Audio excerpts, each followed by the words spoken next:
इलाहाबाद विश्वविद्यालय की स्थापना 16 नवंबर 1887 को हुई। पूरब का ऑक्सफोर्ड कहे जाने वाले इस विश्वविद्यालय का शुरुआती नाम म्योर सेंट्रल कॉलेज था। यहाँ का विजयानगरम हॉल और 7 खंडी मीनारें इतनी सुंदर और आकर्षक है कि आते जाते लोगों की निगाहें बरबस अपनी ओर खींच लेती है। 20वीं सदी की शुरुआत से ही इलाहाबाद हिंदी साहित्य का एक बहुत बड़ा केंद्र बनकर उभरा।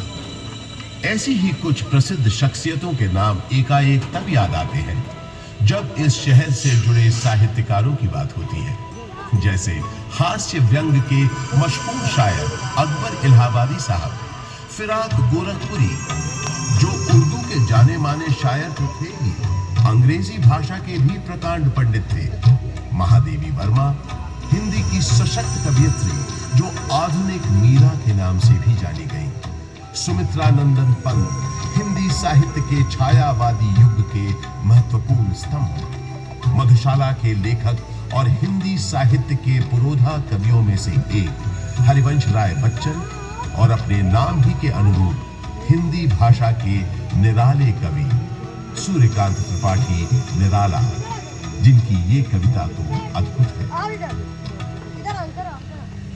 देखा मैंने उसे इलाहाबाद के पथ पर, वो तोड़ती पत्थर, चढ़ रही थी धूप गर्मियों के दिन, दिवा का तमतमाता रूप, उठी झुलसाती हुई लू, रुई ज्यों जलती हुई भू, गर्द चिंगी छा गई, प्राय हुई दोपहर, वो तोड़ती पत्थर देखा मैंने उसे इलाहाबाद के पथ पर, देखा मैंने उसे इलाहाबाद के पथ पर। कला और साहित्य के साथ साथ राजनीति का भी खास गढ़ रहा है प्रयागराज। स्वतंत्रता संग्राम के अनेक शूरवीरों और गणमान्य व्यक्तियों का नाता इस शहर से रहा है। जैसे पंडित मोतीलाल नेहरू, राजश्री पुरुषोत्तम दास टंडन, महामना मदन मोहन मालवीय। स्वतंत्र भारत के पहले प्रधानमंत्री पंडित जवाहरलाल नेहरू का जन्म इसी शहर में हुआ था। उनका घर आनंद भवन स्वाधीनता संग्राम की गतिविधियों का एक बड़ा केंद्र था, जिसकी वजह से प्रयागराज भी आजादी की लड़ाई का एक महत्वपूर्ण हिस्सा बन गया।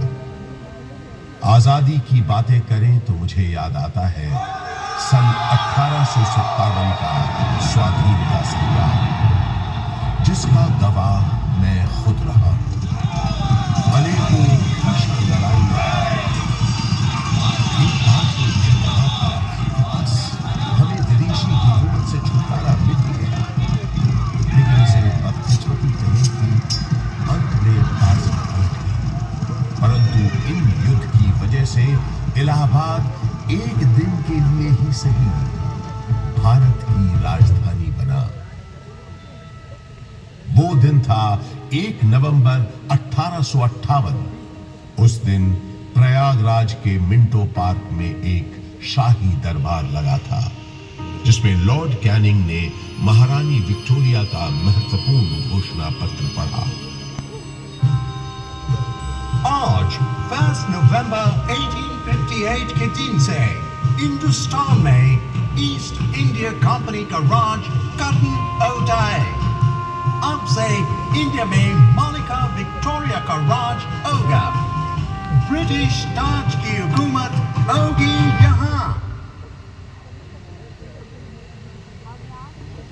उस दौर से निकलकर समय के साथ थोड़ा आगे बढ़े तो मुझे याद आता है अपने चारों ओर बाहें फैलाए ये विशाल पार्क, जिसके आंगन में खड़ा मैं आज आपको ये कहानी सुना रहा हूं। बात सन 1870 की है, जब एडिनबर्ग के ड्यूक एल्फ्रेड साहब इलाहाबाद आए। उन्होंने यहां आकर 133 एकड़ के इस बड़े से भूखंड पर एक विशाल पार्क का शिलान्यास किया था। उन्हीं के नाम पर तो इस पार्क का नाम पड़ा है एल्फ्रेड पार्क। ब्रितानवी हुक्मरानों ने इस पार्क के भीतर कई एक महत्वपूर्ण इमारतों का भी निर्माण करवाया, जैसे आपके पीछे ये मशहूर गवर्नमेंट पब्लिक लाइब्रेरी। इलाहाबाद के उस जमाने के कमिश्नर फ्रांसिस ऑटवे मेन एक लाइब्रेरी बनवाना चाहते थे, जिसके लिए उन्होंने मशहूर आर्किटेक्ट रिचर्ड रॉस्किल बेन को बुलवाया और कहा, बेन, हमने तुमको बोला था ना, हमको एक लाइब्रेरी बनाने का है। I remember, sir. आपने बताया था आपका डियर फ्रेंड और इलाहाबाद का एक्स कमिश्नर मिस्टर कटबर्ट बेंसले थॉर्नहिल का मेमोरी में आपको एक लाइब्रेरी बनवाना है, राइट? यस, थॉर्नहिल खुद एक बहुत काबिल टाउन प्लानर था। आधा इलाहाबाद उसी ने प्लान किया है।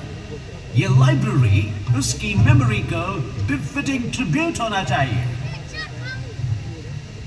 ओह, आप बिल्कुल बेफिक्र रहें सर। मेरा दिमाग में स्कॉटिश बैरोनियल रिवाइवल स्टाइल की एक ब्यूटीफुल बिल्डिंग का प्लान है, जो एकदम परफेक्ट होगा ट्रिब्यूट देने के लिए।